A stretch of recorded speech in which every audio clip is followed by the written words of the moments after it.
சில பேருக்கு வந்து ஒரு தடவை 2 தடவை ஹார்ட் அட்டாக் வரும். ஹார்ட் அட்டாக் வந்தவங்களுக்கு வந்து செக் பண்ணி பார்ப்பாங்க எவ்வளோ பிளாக் இருக்குன்னு. பிளாக் தகுந்த மாதிரி ஸ்டென்ட்டு வைப்பாங்க, ஓப்பனர் சர்ஜரி பண்ணுவாங்க. அப்படி இல்லைன்னா ஓப்பனர் சர்ஜரி, பைபாஸ் சர்ஜரி பண்ணுவாங்க.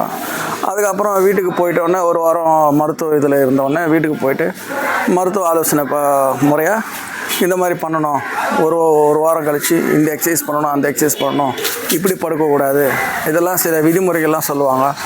ஓவராக ஓடக்கூடாது, ஸ்டெப்ஸு மெல்லமாக ஏறணும், அதெல்லாம் சொல்லுவாங்க. ஆனால் கிருஷ்ண ராமசாமி ஐயா வந்து 30 வருஷத்துக்கு மேலே ஆகுது ஹார்ட் அட்டாக் வந்து.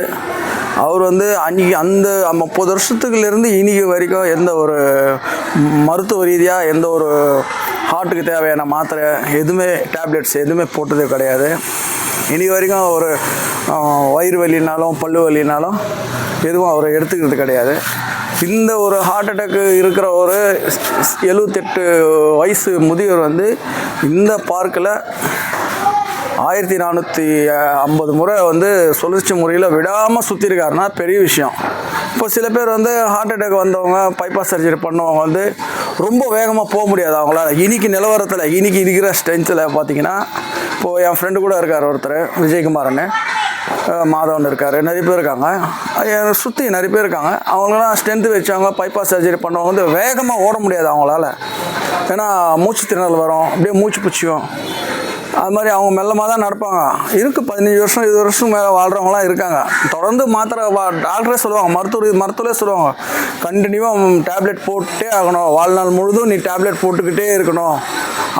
பைபாஸ் சர்ஜரி பண்ணோன்னே முடிஞ்சிச்சின்னு நினைக்காதீங்க, வாழ்நாள் முழுசாக வந்து டேப்லெட் போட்டுக்கிட்டே இருக்கணும். அப்போ தான் வந்து உங்களுக்கு எந்த ஒரு ப்ராப்ளம் வராது, டேப்லெட் வரைக்கும் நிப்பாட்டக்கூடாது அப்படின்னு சொல்லுவாங்க. ஆனால் வந்து இந்த மருத்துவர் கிருஷ்ண ராமசாமி ஐயா வந்து இது வரைக்கும் அந்த 30 வருஷத்தில் எந்த ஒரு டேப்லெட், ஹார்ட்டுக்கு தேவையான மாத்திரையும் சரி எதுவுமே போட மாட்டார். பல்லு வலி எதுக்குமே போட மாட்டார்.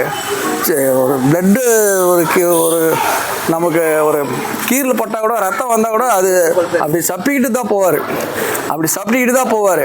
இல்லைன்னா அவர் இந்த மேக்னட் ஆயில், அதை பற்றி நான் சாருக்கு கேட்குறேன். மேக்னட் ஆயில் ஒன்று இருக்குது, அந்த மரச்செக்கு எண்ணெயில் ஊற வச்சு மேக்னட் ஆயில், அதை வந்து நம்ம எங்கேயோ மூட்டு வலி, வயிறு வலி, கண் பார்வை, கிட்ட பார்வை, தூர பார்வை இருக்கவங்களுக்கு கூட அதை வந்து இந்த இடத்துல சொல்லுவார். அவர் கேட்டிருக்கேன் சாரை, நான் இன்னும் நேராக பார்க்கலன்னு தான் வந்திருக்கேன். சார் சொல்கிறத வச்சு நம்ம பார்ப்போம். அதே காலையிலேயே நான் தோசை சாப்பிட்டு வந்தேன் இல்லையா, அதனால தான் நான் என்னால் இதுக்கும் அதிகமாக என்னால் சுற்ற முடியும். ஆனால் வயிற்றில் லோடு கொஞ்சம் ஏற்றிருந்துட்டு அதுக்கு ஒரு ரெஸ்ட்டு கொடுக்காம, அது கேப் கொடுக்காம, ஒரு 1 ஹவர் மட்டும் கேப் கொடுத்துட்டு திடீர்னு சுற்ற ஆரம்பித்தேன் இல்லையா, அதனால தான் இது வந்து கம்மியாக சுற்றிருக்கேன்னு பேர். என்னால் 2000 சுற்று கூட சுற்ற முடியும். நான் சுற்றி 100 வாட்டி பண்ண முடியும். அப்படி பண்ணாக்கா 2500 கூட ஆகும். அது ஒரு வாட்டி வயிற்றில் எம்டி ஸ்டமக்கில் பண்ணேனாக்க தாராளமாக பண்ண முடியும்.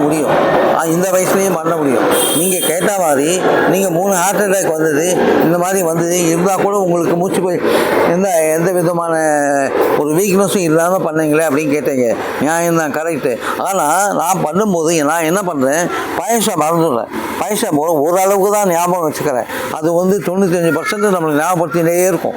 உனக்கு 3 ஹார்ட் அட்டாக் வந்தது, ஹார்ட் பேஷண்ட்டு, சுகர் பேஷண்ட்டு, நீ இதுமாதிரி ஏழை, நீ ஒரு ஏழை, நீ படிக்காதவன், நீ அறிவில்லாதவன், நீ ஒரு சாதாரண ஆள், இப்படின்னு நம்மளுக்கு சொல்லிகிட்டே இருக்கும். ஏன்னா நம்ம எப்படி பிறந்தோமோ அதுலேருந்து ஒரு 6 வயசு வரைக்கும் நம்ம வாழ்ந்த முறையெல்லாம் நம்ம பதிவாயிடுறது இங்கே லெஃப்ட்டு, அதாவது சப்கான்ஷியஸ் மைண்டுன்னு பேர்.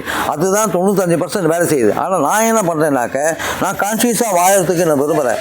கான்ஷியஸ்னாக்க இப்போ இன்றைக்கி இருக்கிற சூழ்நிலை அதான் எப்படி வாழணுமோ, இன்றைக்கி எப்படி உலகம் இருக்கோ, பின்காலத்தில் எப்படி இந்த உலகம் போக போகிறதோ அது பிரகாரம் நான் வாழணும்னு நான் விரும்புகிறேன். அப்படி இருக்கிறதுனால எனக்கு ஹார்ட் அட்டாக் வந்ததுன்னு ஞாபகமே இல்லையே. ஞாபகம்னு ஒன்று இருந்தால் தானே 3 ஹார்ட் அட்டாக் வந்ததுன்ற ஒரு பயம் இருக்கும். அப்படி பயம் இருக்க வேண்டிய அவசியமே இல்லையே. நான் ஒரு ஹார்ட் பேஷண்ட்டாக சுகர் பேஷண்ட்டாக இருந்தவன் 500-600 தாண்டிட்டுனாக்க சுகர் பேஷண்ட்டாக இல்லை. நான் அது வந்து சுகர் பேஷண்ட், சுகர் வியாதியே இல்லை அப்படின்னு நான்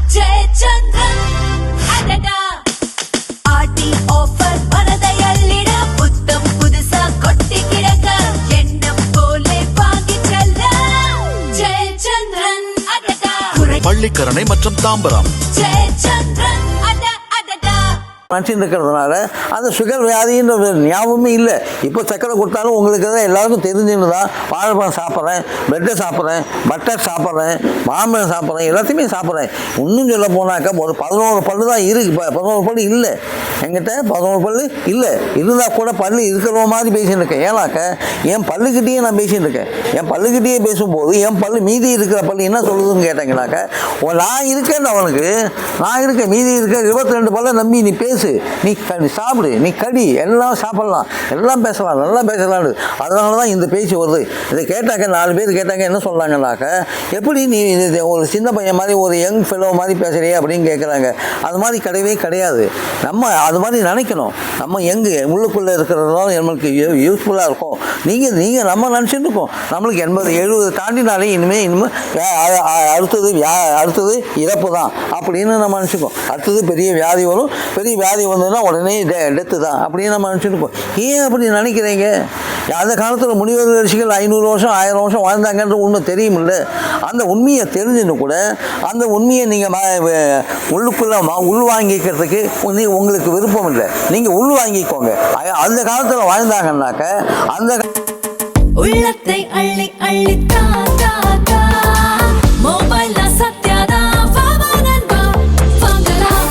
லேட்டஸ்ட் மொபைல்னா சத்யா தான். மொபைல் போன்கள் வாங்கிட உங்கள் சத்யா.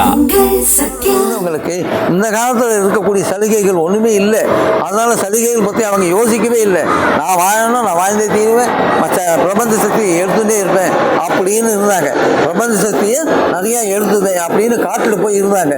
இன்னைக்கு காடுன்னு இருக்கா, எங்கே பார்த்தாலும் ஒரே ஓசை ஈசை அந்த மாதிரி டிஸ்டர்பன்ஸ் அது மாதிரி இருக்குது. இருந்தால் கூட அதை நம்ம இல்லாமல் இருக்கிறதுக்கு நம்ம காட்டுக்கு நீங்கள் போக முடியாது. ஏன்னா வீட்லேயே இருந்து தான் பண்ண முடியும், இல்லாட்டி பார்க்குக்கு வந்து தான் பண்ண முடியும்.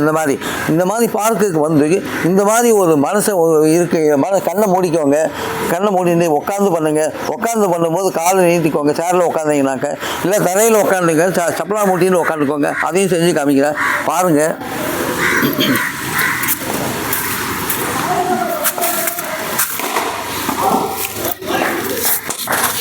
தரையில் உட்காந்துக்கோங்க, 2 கையை இப்படி வச்சுக்கோங்க, எதுவுமே கண்ணை முடிக்கோங்க. எதையுமே நினைக்க வேண்டாம். ஏன்னா கண்ணு திறந்தால் தான் இதை பார்க்கணும், அதை பார்க்கணும், இதை பார்க்கணும், அது மாதிரி தெரியும். நீங்கள் கண்ணை மூடிக்க